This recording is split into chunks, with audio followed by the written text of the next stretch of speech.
Sim Racing Dan here in iRacing's official Grand Am series. Wondering if you've ever started a race? Not well. Yeah, well, that's what I did. My head was not in it despite getting some good practice and warm-up time beforehand.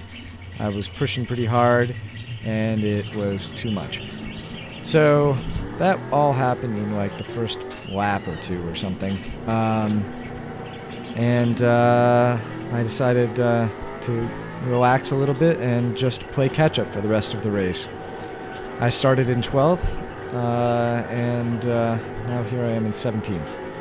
Okay, so we've got one Daytona prototype ahead of me directly, who obviously must have had his own troubles, since he just barely got by me after that really long spin.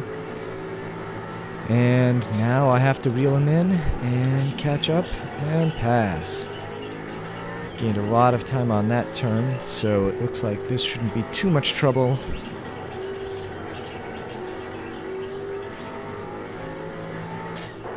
Not going to pass him there. And here I go, side by side. He's holding on as hard as he can.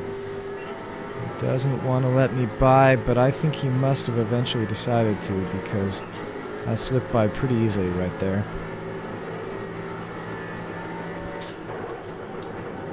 Now, unfortunately, at this point, you know, I've had my 3 spins, and I've done some good damage to those tires. You can see my terrible speeds. You know, I'm just a little over 100 miles an hour there in the carousel. Not good at all. Okay, so I have to wait for this Mustang. He actually gave me space, but you can never trust anyone to give you space on that turn. Usually they need the whole track. So, pulling in again behind DP. He goes wide, and I'm able to make the pass. So, gaining ground successfully here.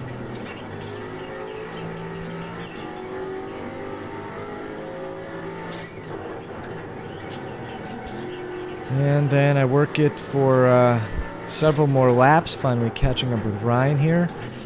Turn in, accelerating, and all of a sudden my screens go blank. That actually happened a couple times during this race. It's a pretty scary thing when it happens. Fortunately, I managed to keep it together every time it did. Didn't run into him. But I did lose a little time. I applied some brake because I knew I was going a little bit faster on the exit there, and I didn't want to ram him while I couldn't see him. Alright, back into the carousel, and you can see again, you know, my speed drops down into the 90s here, where I should be in the 110, 115 range. Also, going into this turn, I felt it a lot because I had to lift where under normal circumstances my tires will hold up, and maybe the tiniest lift, but pretty much a full throttle turn there. I'm taking the inside line here, not because I expected a pass, but just because I don't want to run into him. You know, this is my first full lap of following him, so I don't know how he drives. I could brake short, you know, brake early, and that would probably be a good idea instead of taking that inside line. I just do that to be ultra safe. You risk the dive bomb, I guess, but as long as you're paying attention, that shouldn't be a problem. Alright, so into turn 1, closing that gap. And here is turn 2 coming up, closing it down some more. Clearly, you can see, I mean, I am definitely beating Ryan here on the braking, and so that's what I have to try to take advantage of.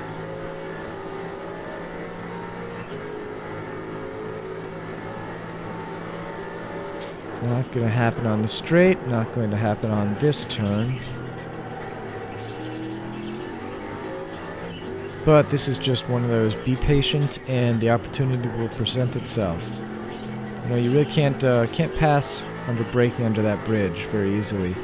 As you probably know from driving here, that is a very slippery spot. I don't know if it's just unloading at the top of the hill or if there's a bump there, but I have spun many times under that bridge.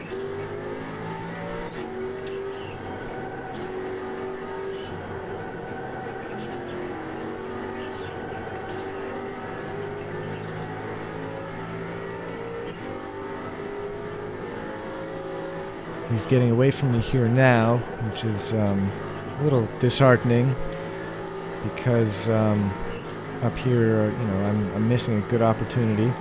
There's this Mustang ahead of us we have to pass, and he brakes incredibly early, pretty hard. I couldn't brake that hard, that quickly. I didn't expect that, so not the way I wanted to make that pass. Definitely, you know, not my proudest pass ever, but fortunately a safe one. Well, here I am, about to pass these Mustangs on the left. I think it spoke for itself. I had declared my intentions on the right and got away with a 0x, but that was close. So always hold your line and always be aware of what's behind you. Until next time.